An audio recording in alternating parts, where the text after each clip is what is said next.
Hello दोस्तों, स्वागत है आपके अपने YouTube channel math with EI में। आज हम लोग ऑब्जेक्टिव पढ़ने वाले हैं, जो कि हमारा बहुत से पहले से भी वीडियो बना हुआ है ऑब्जेक्टिव पे, और फिर ये अगला वीडियो है ऑब्जेक्टिव वाला।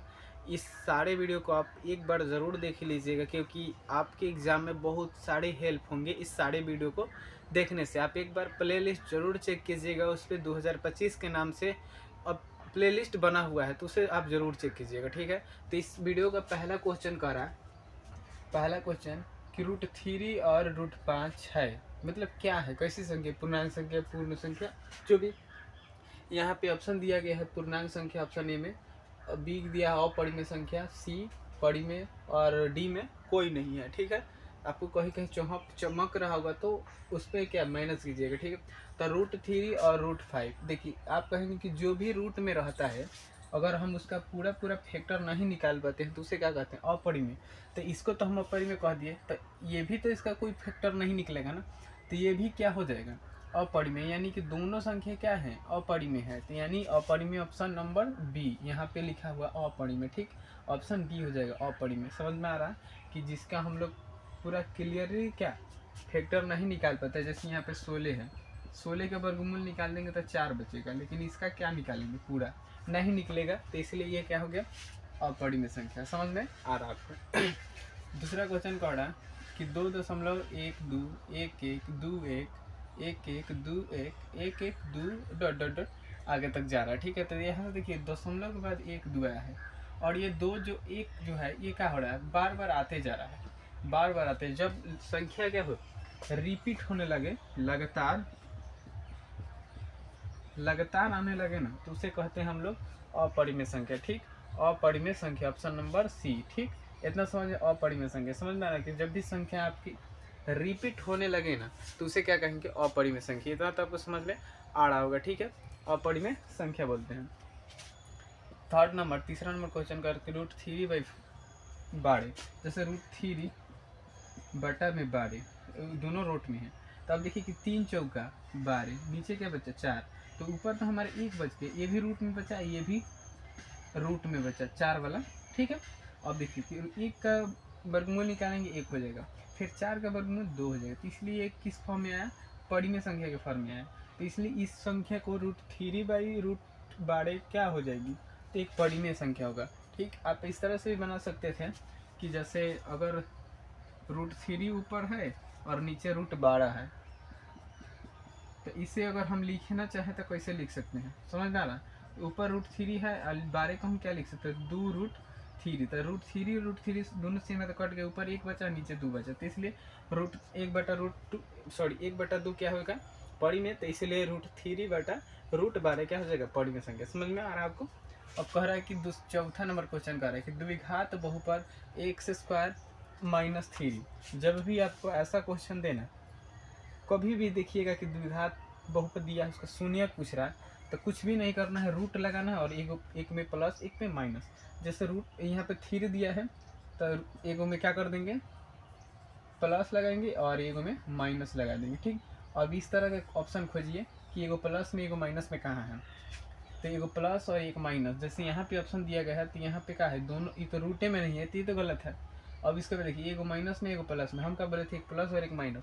आपका चाहे तो आप आगे पीछे कोई बात नहीं है, पहले माइनस वाला लिखें या फिर पहले प्लस वाला लिखें, कोई बात नहीं है, ठीक है। तो ऑप्शन नंबर क्या हो जाएगा, बी, ठीक। समझ में आ रहा है कि इस तरह के कभी भी क्वेश्चन पूछिए आपसे, तो क्या करना है, एक बार रूट चढ़ाना है, उसके बाद उस पर क्या कर देना है, एक बार प्लस में एक बार माइनस में। उसी तरह अगर कैसा पूछते हैं x² -5, तो क्या करेंगे, रूट चढ़ाएंगे और एक बार प्लस में एक बार माइनस में, ठीक है। तो रूट चढ़ा के एक बार प्लस में एक बार माइनस में, ठीक। एक बार, सॉरी 5 ना है, 5, एक बार प्लस में एक बार माइनस में, इसी तरह आंसर। आप कहेंगे कि यहाँ पे माइनस है तो इस तरह हो गया, अगर प्लस हो तो भी यही आंसर होगा, ठीक है।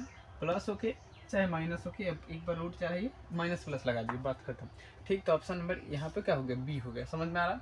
और पांचवा नंबर क्वेश्चन का है कि निम्नलिखित में कौन बहुपद नहीं है।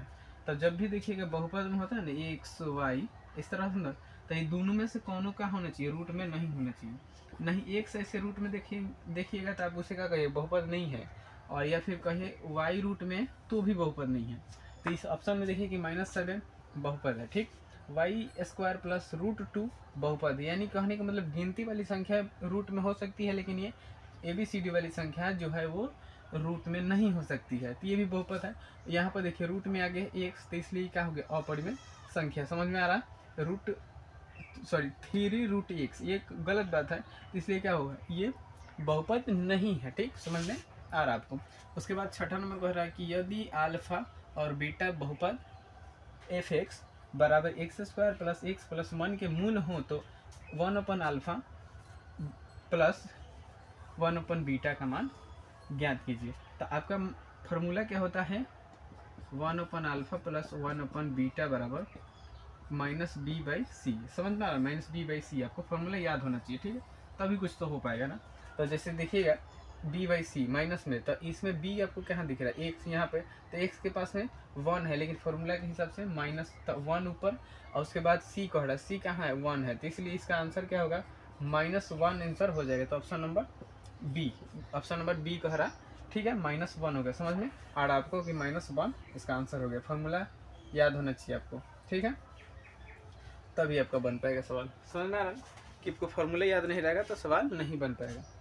और बाद कह रहा है 7वां नंबर क्वेश्चन कि द्विघात बहुपद x² प्लस 3x प्लस 2 के शून्यक हैं, तो आपको तो शून्य ज्ञात करना होगा ना।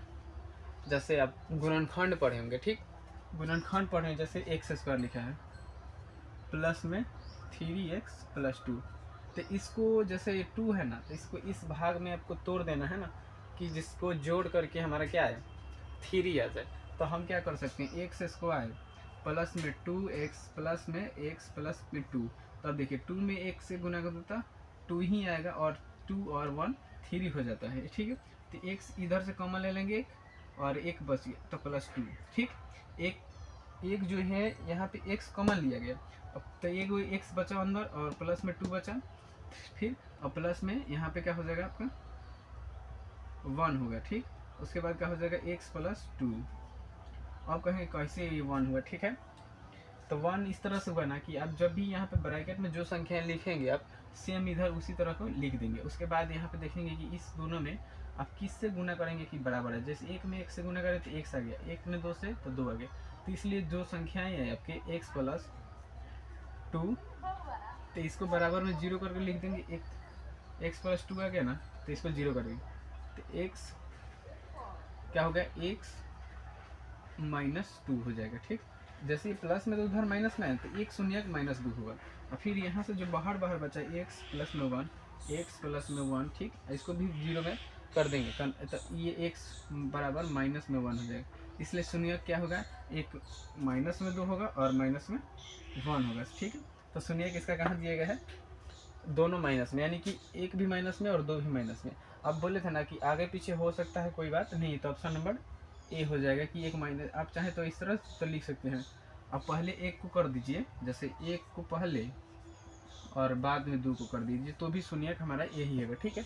समझ में आ रहा है आपको ये सारी सवालें आपको तो पहले से आता होगा, जैसे गुणनखंड निकालना, समझ में आ रहा है। फैक्टर तोड़ देंगे, उसके बाद उसका जो मान निकलेगा वही हमारा क्या हो जाता है, आंसर हो जाता है। समझ में आ रहा। 8वां नंबर क्वेश्चन कह रहा है कि 3, 5, 4, 3, 2, 3, 1, 3 का बहुलक क्या है।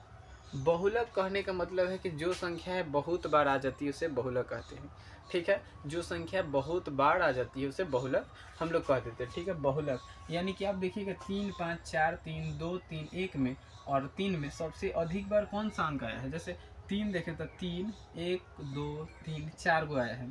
3 कितना बार, तो 4 बार आ गया, ठीक है। और उसके बाद 5 एक ही बार आया है, 4 एक ही बार आया है, 2 एक ही बार आया है, 1 भी एक ही बार आया है। समझ में आ रहा है ना आपको। तो इसलिए 3 कितना बार आया है, 4 बार, यानी कि सबसे अधिक बार आया है। जो संख्या सबसे अधिक बार आती है वही क्या हो जाता है, बहुलक हो जाता है। जो संख्या सबसे अधिक बार आई है उसे क्या है, बहुलक। यानी बहुलक होने के मतलब इसका आंसर क्या हो जाएगा आपका, ऑप्शन नंबर 3। अब ये कहेंगे कि 3 4 बार आया था तो इसलिए 4 आंसर होगा, नहीं, कौन संख्या सबसे अधिक बार आती है वही आंसर होता है। ये नहीं कि 3 4 बार आया था तो 4 आंसर हो जाएगा, नहीं, 3 अधिक बार आया था इसलिए 3 आंसर होगा, ठीक है। समझ में आ रहा है आपको। 9वां नंबर क्वेश्चन कर रहा है कि सेक 30 का मान क्या होगा, ठीक है। सेक 30 का मान क्या होगा। आपको याद होगा कि जैसे कॉस cos 30 का मान क्या होता है आपका, cos 30 बराबर √3/2, इस तरह से होता है ना, √3/2, cos 30 का मान √3/2। तो उसी का ना उल्टा होता है sec, तो sec 30 का मान क्या हो जाएगा, इसका उल्टा कर देंगे 2/√3। तो ऑप्शन नंबर में कहाँ दिखा है, ऑप्शन नंबर बी 2/√3 दिखा है आपको, ठीक है। इसके बाद कह रहा है 10वां नंबर कि दो वृत्तों का व्यास 9 सेंटीमीटर और 7 सेंटीमीटर, तो उनके क्षेत्रफलों का अनुपात क्या होगा। हम बोले थे, पिछले वीडियो देखे होंगे अपना, तो इस तरह के अगर क्वेश्चन कभी भी पूछे ना, अगर क्षेत्रफल पूछे तो उसका स्क्वायर कर देना है, जैसे स्क्वायर कर देना। अगर कभी भी क्षेत्रफल पूछे तो स्क्वायर करना है, त्रिज्या पूछे तो वर्गमूल निकालना है, ठीक है, उसका आधा। समझ में आ रहा ना, जैसे क्षेत्रफल पूछे तो स्क्वायर करना है, स्क्वायर यानी कि 9 का स्क्वायर कितना आएगा 81, ठीक 81, समझ में आ रहा। और फिर 7 का स्क्वायर कितना 49, और बीच में अनुपात का चिन्ह लगेगा, क्योंकि ये अनुपात पूछ रहा है तो अनुपात का चिन्ह लगेगा। तो इसलिए ऑप्शन नंबर 81 और 49, 81 और 49 का ऑप्शन नंबर डी में, ठीक 81 और 49। 11वां नंबर क्वेश्चन कर रहा है कि निम्न में कौन अपरिमेय संख्या नहीं है।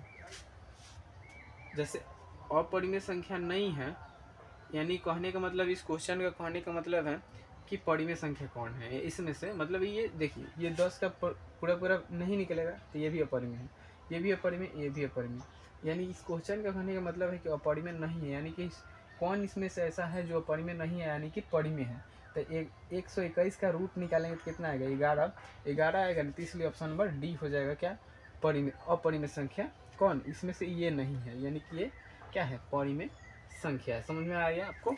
तो मिलते हैं अगले वीडियो में, तब तक के लिए धन्यवाद। आप वीडियो को लाइक नहीं करते हैं और दोस्तों में भी शेयर नहीं करते हैं, तो प्लीज़ एक शेयर करें और लाइक, वीडियो सब्सक्राइब सब कुछ कर दीजिए प्लीज़।